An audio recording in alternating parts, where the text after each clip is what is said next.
Hey YouTube, this is Nashtaters. Welcome back to another episode of War of Divisions. So today's Monday, so Monday news time. And to no one's surprise, it is Christmas month and it's the holidays. And I think Gumi and Square Enix want to celebrate with Global Server with, of course, Christmas units.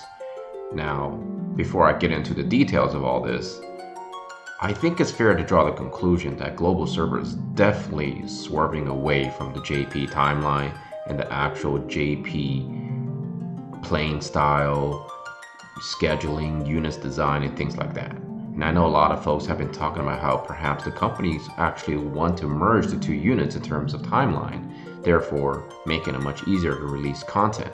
We all know that may not be the case. And I'm going to get into that in a little bit here. So let's go ahead and talk about Monday news.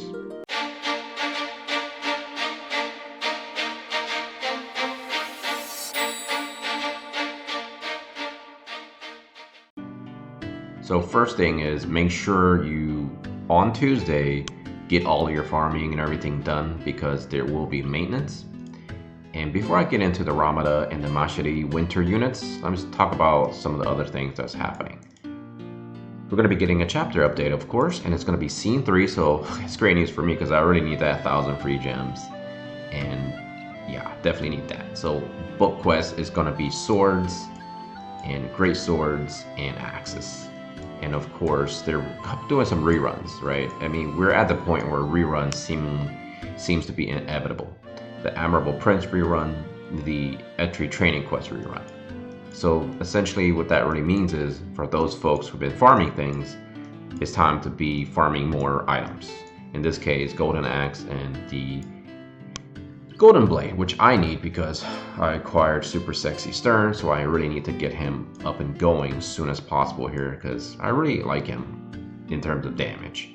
And since I just pulled Kane, I think it's good to have both of them on the same team sometimes because, you know, dark chaining can still occur and they both do lots of damage.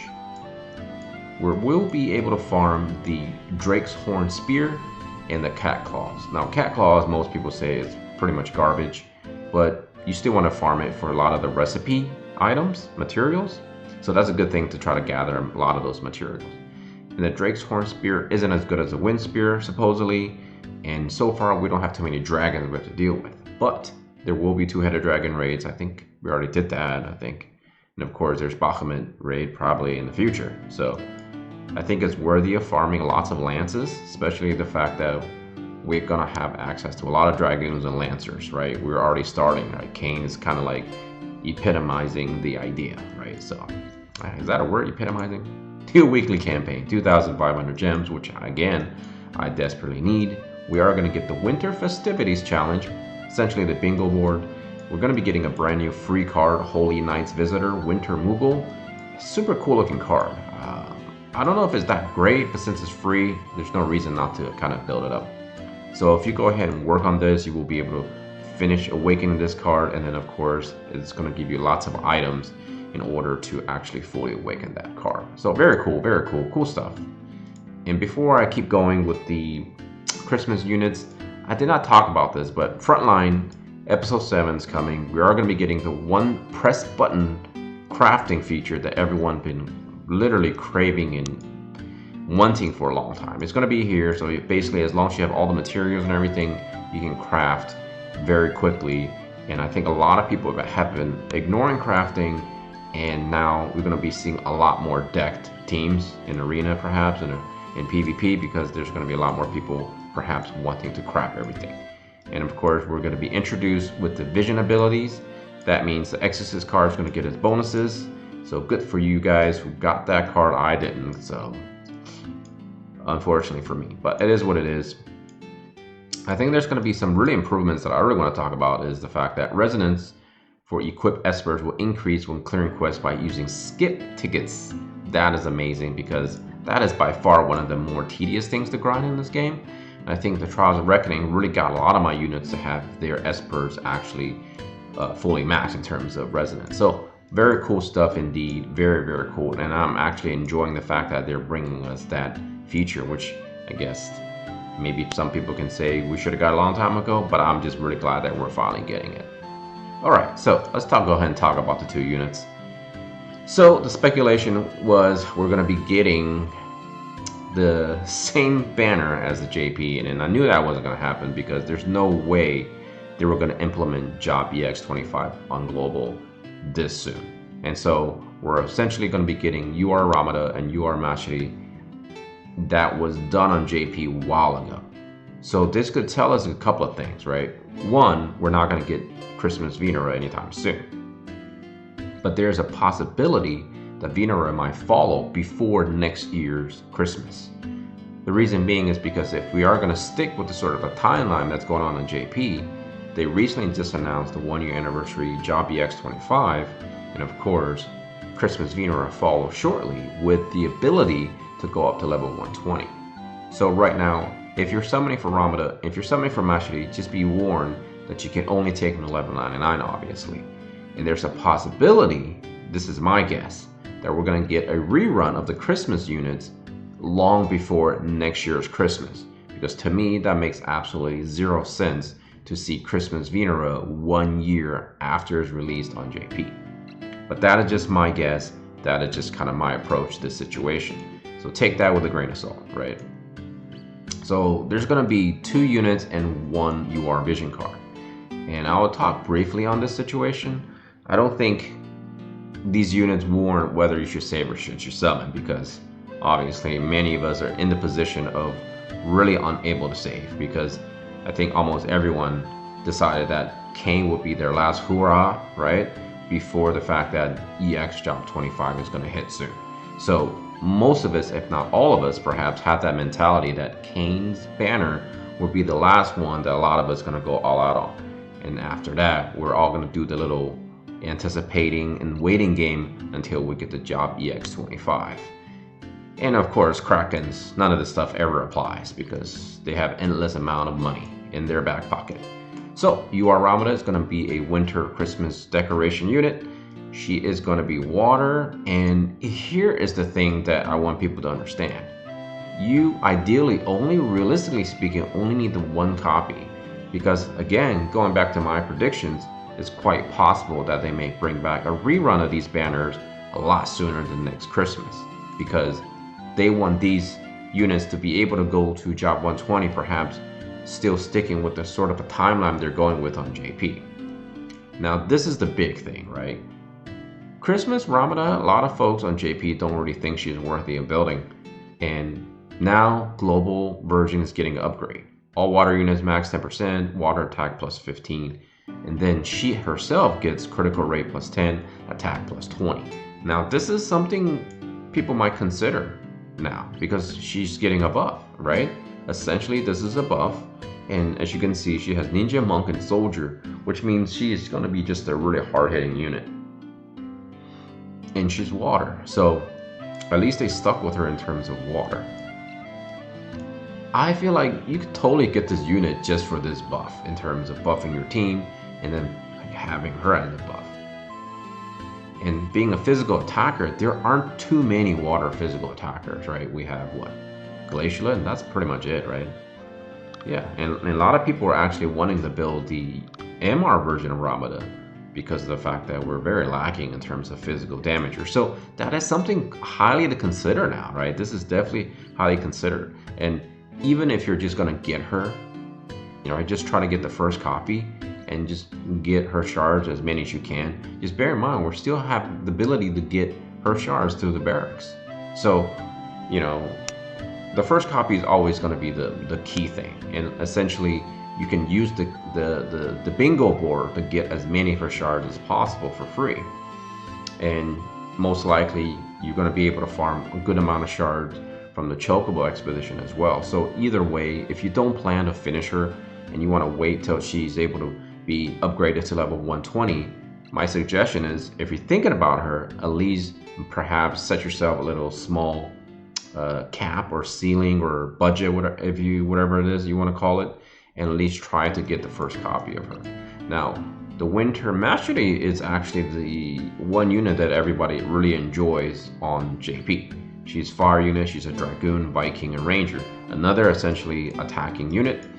And the thing with her is she's also getting a boost fire units, attack, 10% HP, ice resist.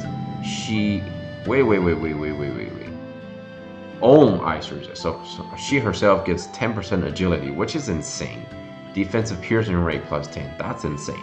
So if I was lacking a fire unit, right, and I didn't build oldie, this is definitely the unit to go after in terms of fire. I think there's going to be, One Punch Man and of course Luasa. Those are really great units too, but as a Dragoon unit, this is probably the go-to unit in terms of a spear user for the fire team. Now I know Oldie is definitely still probably someone a lot of people want to build, and I think he's still good, but man, I think this unit just takes the cake here with this much buffing, right? And I know probably Oldie will get, more abilities and more boosts in terms of 120, but imagine if she already has this, what kind of insanity are we going to be seeing in terms of once she has access to level 120?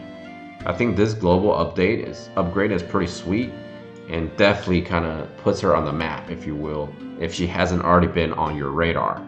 And I think she's definitely perhaps a must-own unit if you're really enjoying the fire elements, which I know a lot of people do. I personally love it, right? I have Delita, I have Rain, and I call them the twin red dragons. And if she's on the team, that's going to make those other two units hit a lot harder and have a little bit more sustainability. So I would love to go after this unit. I have to really think about it. I might set aside a 10,000 Visior cap and see if I can just get her, at least just get the first copy, right? And then kind of like work on her slowly over time, because I think if you love fire, she's definitely a worthy unit. I think she is definitely cool. I mean, I think my fiance might actually go for her because she doesn't have any spirit users, and she's been waiting to see perhaps she's going to go after one of these special units. She didn't do Little Lila because she's been busy with work and she didn't even think too much about it. And at that time, she didn't really have much gems to be using. So I think this might be a unit she's going to go after. And then, of course, this is the actual card everyone's going to be getting. And this one is really catered for the Christmas units. But at the same time, this is probably already a good card. It gives you accuracy up, dark attack resist up. You want to use this perhaps against those really nasty evasion teams, right? Because Vinera is dark and you have Super Sexy Stern's dark, so accuracy against their evasion and of course resistance against them. So this is already looking pretty solid. But if you happen to get Winter Macherie, this is also really good because we're going to be seeing a lot of dark units in Arena, a lot of dark units perhaps in future raids and whatnot. So this is definitely a good card, and it's free, so there's no reason not to max this out if you can. Now this is one card I think if you are an Eldyra fan, this is probably a potential must own. Activation requirement, mace equipable with main jobs. You get a magic up, height 3 Holy Night Purge. So you already get a new vision ability, okay?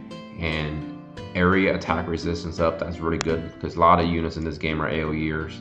And then of course the limited bestowed effects is for Eldyra, and she gets water attack up.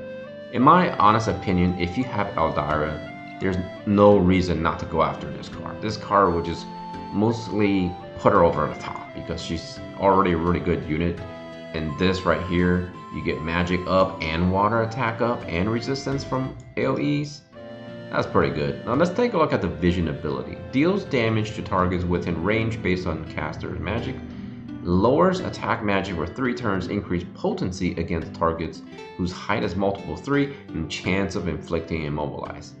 Now the immobilize isn't really that big of a deal, but I think it can be pretty good if a lot of your enemy units don't have a lot of high range, like long range attacks, right? Because if you immobilize them, generally speaking, the arithmeticians can hit from a fairly far distance, so this will give them definitely a legs up in combat situations. But obviously I'm only speaking in terms of arena. In terms of PvE, none of this really stuff really matters that much because it's just, this is basically just, putting you over the top unnecessarily because most likely you shouldn't have too many issues beating PvE content. So for those of you who are really interested in buffing Eldyra with a specific card in mind, this is something you probably should go after.